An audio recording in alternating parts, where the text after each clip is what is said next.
Hey y'all, it's Kim. So I did pull up because I was just curious. I did pull up four different articles just about the Trump tariffs and how countries are responding. Because my original question was how or have any countries responded to tariffs? Because I've seen some memes and stuff pop up on Instagram, but I didn't want to go, you know, too far into that without knowing a little bit more. But it says this was updated 2 days ago. And I know he just pulled that out, what, Thursday? So what day was that? The third, maybe? It says how countries are responding to Trump's tariffs by Chelsea Delaney. A reporter says global leaders express shock at President Trump's tariffs, with some bowing retaliation and others hopeful there is still time to strike a deal with the U.S. Because, I mean, a lot of these countries do rely on us, just like we may rely on them for certain things. So it's like a reciprocal thing. Duh. I mean, I don't think everybody's going to be like, oh, I don't want to order anything. Don't order it. I mean, I don't think I have anything in this house from Mexico, Canada, or even Great Britain. If anything, it's going to be like stuff from China that kind of has gutted the United States, if you want to know the truth. But anyway, it says adding to the confusion, the White House issued two different sets of figures for several countries on which it imposed tariffs, including South Korea. Here's a rundown of the regional responses to the tariffs. Australia is a 10% tariff. Prime Minister Anthony Albanese and his government will try to negotiate with the U.S. to remove the tariffs, but won't join a race to the bottom by retaliating. Brazil is a 10% tariff. It says Brazil said it was considering its options for a response, including through the World Trade Organization, where countries can lodge disputes. Brazil's Congress passed a bill letting the government respond to foreign tariffs on its goods. Canada, no new tariffs. Prior tariffs of 10 to 25% on some exports remain. Prime Minister Mark Carney said Canada would introduce unspecified countermeasures on top of earlier retaliation. China, new additional 34%. Beijing said it would take countermeasures, which it didn't specify. China retaliated against earlier tariffs with relatively modest measures. European Union, 20% tariff. European Commission President Ursula von der Leyen said the bloc is working on new countermeasures while finalizing tariffs in response to earlier U.S. metals tariffs. Still, she expressed hope there is still time for negotiation. India's 27% tariff. New Delhi indicated it had no plans to retaliate and said it would look for opportunities from U.S. tariffs. Its rates remain lower than others in Southeast Asia. Japan is a 24% tariff. Prime Minister Shigeru Ishiba pledged support for affected domestic businesses and said, we will continue to strongly urge the U.S. to review the measures. Malaysia is 24%. The government said it wasn't considering retaliatory tariffs, but would instead try to engage with the U.S. Mexico, no new tariffs. Prior tariffs on some exports remain.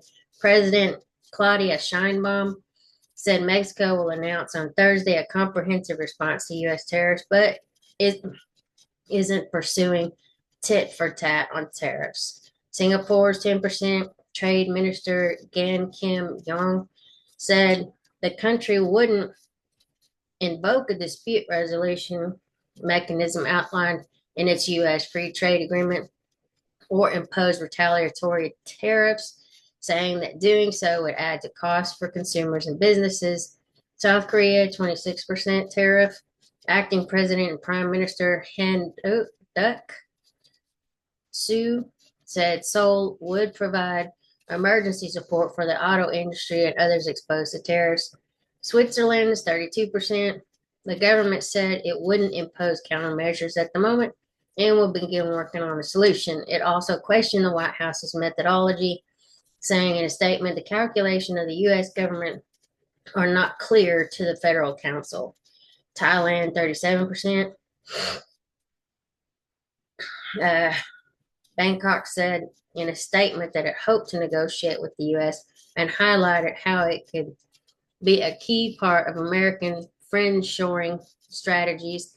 UK, the 10% tariff. Prime Minister Keir Starmer said his goal is secure a trade deal with the U.S., stressing his government would keep a cool head, but he said nothing is off the table. And in Vietnam, 46% tariff. Prime Minister Pham Minh Chinh said Vietnam should establish a rapid response team to formulate a plan. So this is the Washington Street Journal, or excuse me, the Wall Street Journal, excuse me. And then this is updated April 5th, 2025 at 4:30 a.m. Central Time. This is the Time magazine. This is 9 big questions about Trump's new reciprocal tariffs answered. And this is by Christopher Rugaber and Paul Weissman from the AP. It says Washington, after weeks of anticipation and speculation, President Donald Trump followed through on his tariff threats this week by declaring a 10% baseline tax on imports from all countries and higher tariff rates on dozens of nations that run trade surpluses in the U.S. Global markets cratered the day after the announcement and then fell further when China announced it would retaliate with tariffs equal to the ones the U.S. is imposing. Let's see. This says read more what to know about the countries facing the highest Trump reciprocal tariffs. Okay. In announcing what he has called reciprocal tariffs, Trump was fulfilling a key campaign promise by raising U.S. taxes on foreign goods to narrow the gap with the tariffs the White House says other countries unfairly imposed on U.S. products. Trump's higher rates would hit foreign entities that sell more goods to the United States than they buy. But economists don't share Trump's enthusiasm for tariffs since they're a tax on importers that usually get passed on to consumers. It's possible, however, that the reciprocal tariffs could bring other countries to the table and get them to lower their own import taxes. The Associated Press asked for your questions about reciprocal tariffs. Here are a few of them, along with our answers. What is Trump trying to accomplish with his tariffs? It is often unclear what the president's endgame is, which adds to the uncertainty surrounding his trade wars. He's given different reasons for his sweeping import taxes and support, or sometimes they contradict each other. Trump has said that tariffs can raise money for the U.S. Treasury, protect U.S. industries, draw factories to the United States, and serve as a negotiating tactic to get other countries to bend to his will, whether it means getting them to reduce their own tariffs or to crack down on the illegal flow of drugs and immigrants into the United States. But if tariffs mean Americans buy fewer imports, or if companies relocate factories to the United States, the revenue from tariffs will fall, undercutting his plan to use them as a money-generating alternative to the income tax. I mean, I don't know how all this would actually work. I'm just going through it because I'm still a little up in the air, but I know we've got to just be patient. Anyway, Trump and his own aides have also offered competing explanations for the sweeping reciprocal tariffs he announced Wednesday. And even if he accomplishes the goal of some manufacturing coming to the United States, you're still going to have people that are not going to move their entire base here to the United States just to avoid the tariffs. So either way, you're still going to win. You're either going to get American-made products, or you're still going to get tariffs from all these other countries that refuse to move their operations here. I mean, either way, we're still winning. Okay, so the president on Thursday said the levies give us great power to negotiate, and we're coaxing other countries into offering to lower their own trade barriers. Every country is calling us, Trump said. That's the beauty of what we do. We put ourselves in the driver's seat. The same day, White House trade advisor Peter Navarro told CNBC that the tariffs were meant to stay. The idea is to get companies to produce goods in America and not abroad, bringing down long-standing U.S. trade deficits. Let me make this very clear, he said. This is not a negotiation. This is not that. This is a national emergency.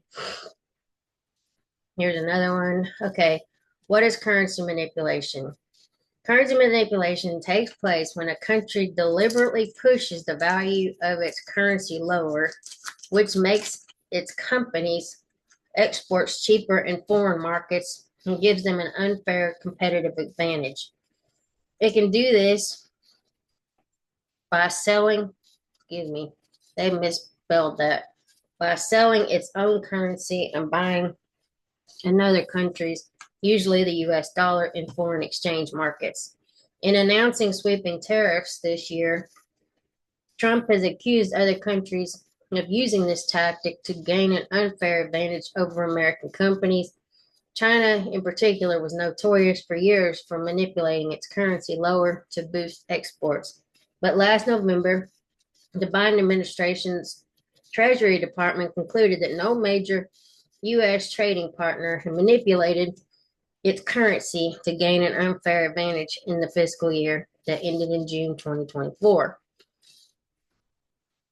The U.S. dollar's status as the world reserve currency, used far more than others in global commerce, tends to keep its value high, which can put U.S. exporters at a disadvantage. And how are the tariffs imposed by Trump calculated? Do other countries really have such high tariffs? According to the Trump administration, the European Union's tariffs and trade barriers against the U.S. amount to a 39% tariff on U.S. goods, while China, it says, are 67%, and India's is 52%. Those are much higher than what other sources say. The World Trade Organization puts the EU's average tariffs on all imports at 2.7%, China's at 3%, and India's at 12%.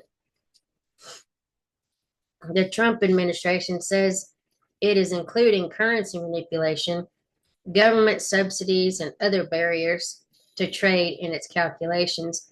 Trump said Wednesday he was being kind and then charging half what other countries imposed on the U.S. so the U.S. will, as of April 9th, impose 20% duties on imports from Europe, 26% on India, and 34% on China. For China, that's in addition to other duties, which means some Chinese goods will face duties as high as 79%. And then many countries do take other steps besides tariffs to restrict access to their markets. The EU, for example, restricts imports of hormone-treated beef from the U.S.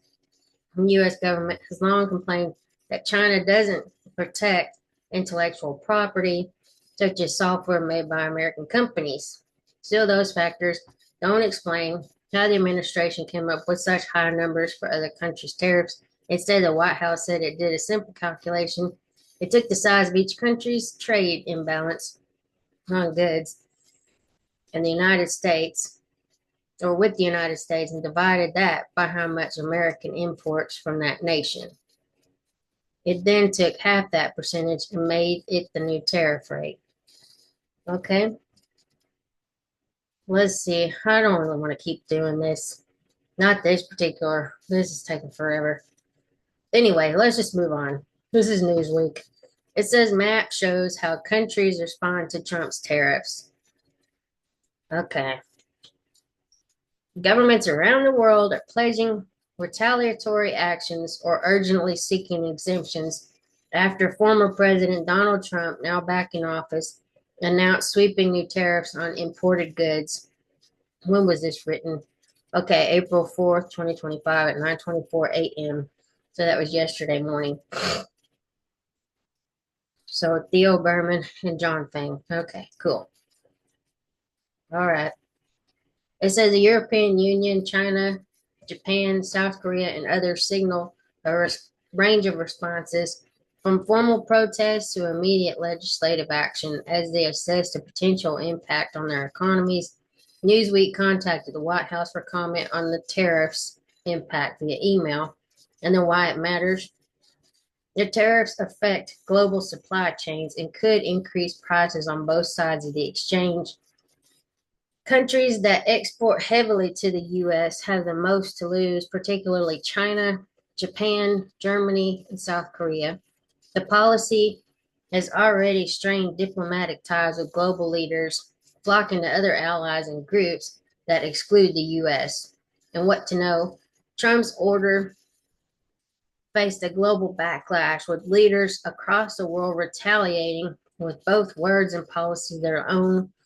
These policies, mapped by Newsweek, range from the statements of condemnation to similarly aggressive tariffs on American goods. European Commission President Ursula von der Leyen said the EU is now preparing for further countermeasures to protect our interests and our businesses if negotiations fail, after the US imposed a 20% tariff on EU imports.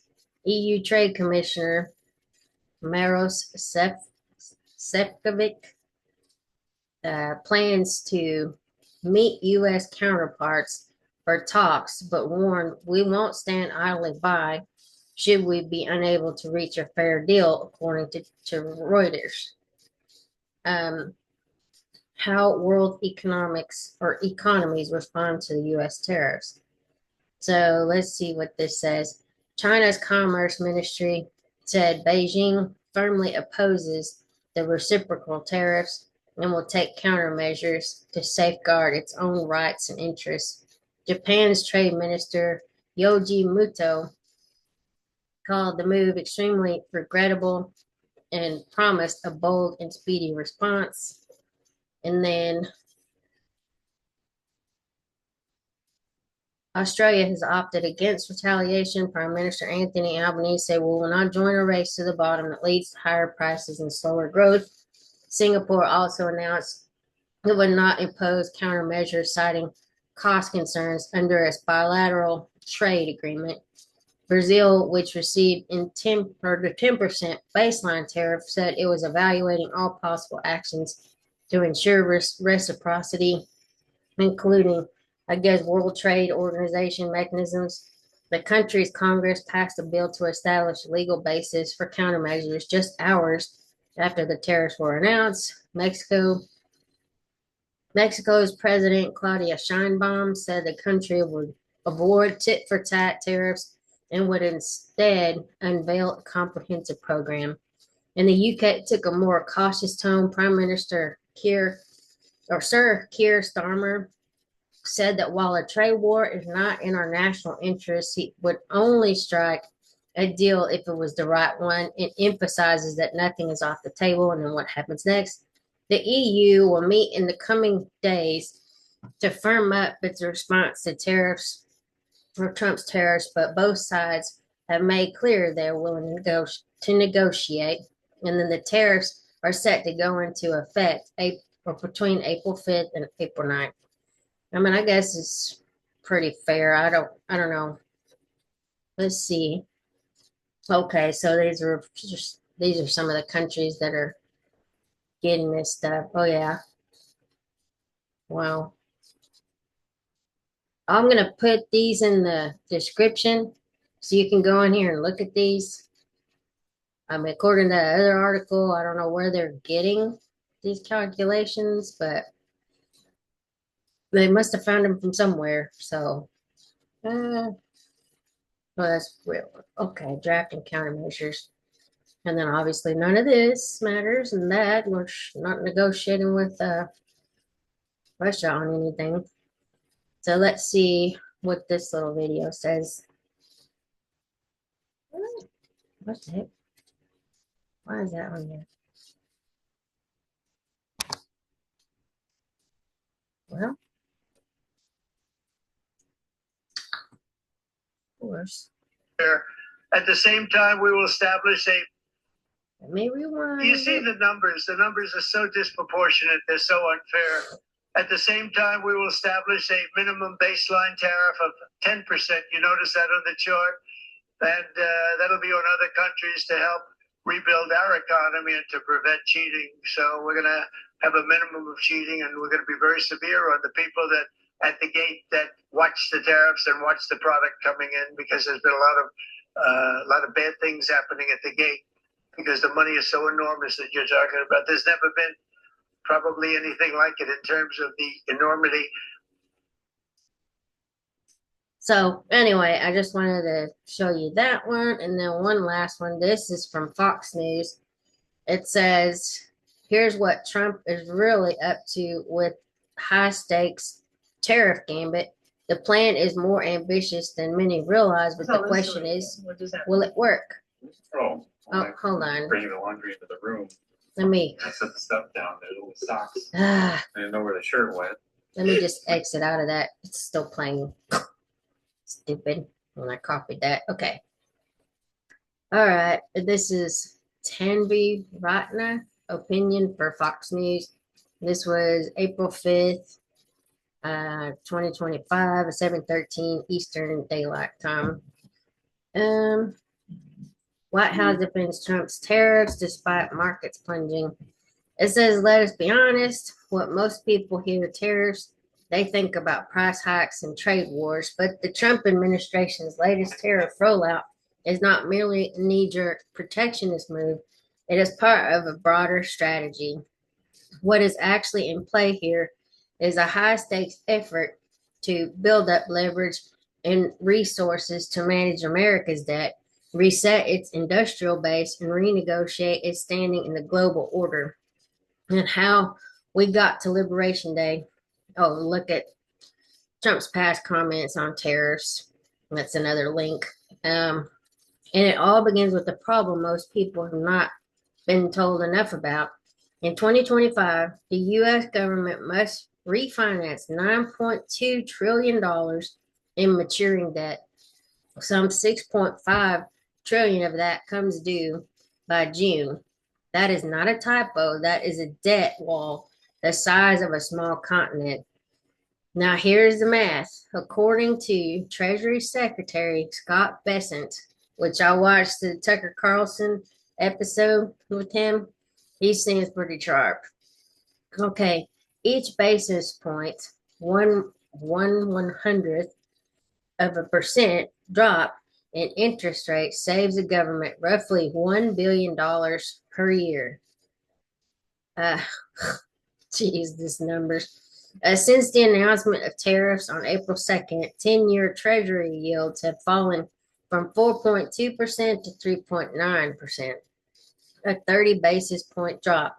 If that holds, it translates to $30 billion in savings. That's crazy. And then, so keeping yields low is not just sound policy, it's a fiscal necessity. But we are in a difficult environment.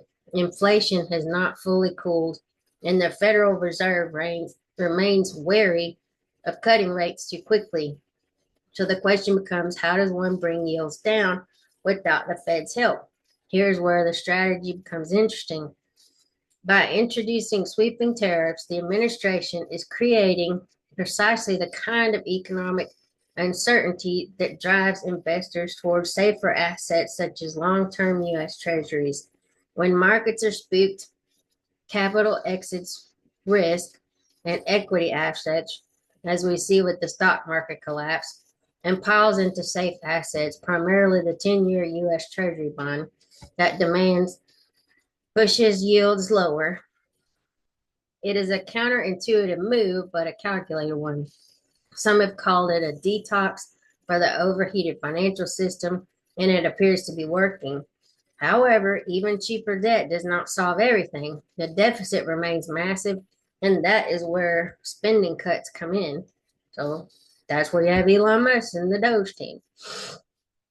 Backed by the Department of Government Efficiency and Elon Musk, the administration is reportedly targeting $4 billion in daily spending cuts. If their recommendations translate to cuts and gets ratified by Congress, that could amount to $1 trillion off the deficit by late 2025.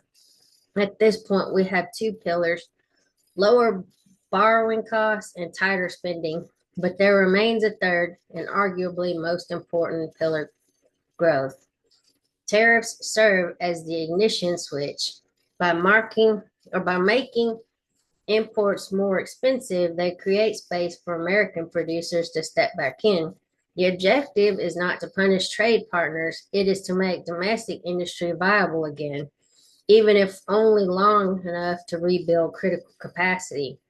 Yes, prices will rise, but the administration is fully aware of that. In fact, it is front loading the pain now, hoping to deliver visible job growth and factory activity before the November 2026 midterm elections. In the meantime, tariffs themselves will generate revenue, an estimated 700 billion or more in the first year. That creates more fiscal room for the administration to enable tax cuts and keep spending on Social Security, Medicaid, and other programs. Where the picture becomes even more interesting is on the geopolitical front. Um, these tariffs do not exist in a vacuum. They are being deployed alongside a deliberate reshaping of global alliances. The U.S. is quietly distancing itself from NATO, recalibrating ties with Europe, and opening previously frozen diplomatic channels with the Gulf nations and Russia. Why? Because the post Cold War trade order no longer serves U.S. interests. It enabled deficits, offshoring, and strategic dependency. Now tariffs become leverage. Allies who align with U.S. priorities receive relief, others face higher costs. China naturally is the central player. For years, economists have argued that its artificially weak currency and industrial overcapacity have distorted global trade. Tariffs are one way to force a reckoning and potentially a reevaluation of the yuan, however you say that, whatever their money is. Other countries will not be spared. Europe could be asked for terms on Ukraine. India may be pressured for deep tariff cuts. Canada and Mexico will likely face demands related to fentanyl and border enforcement.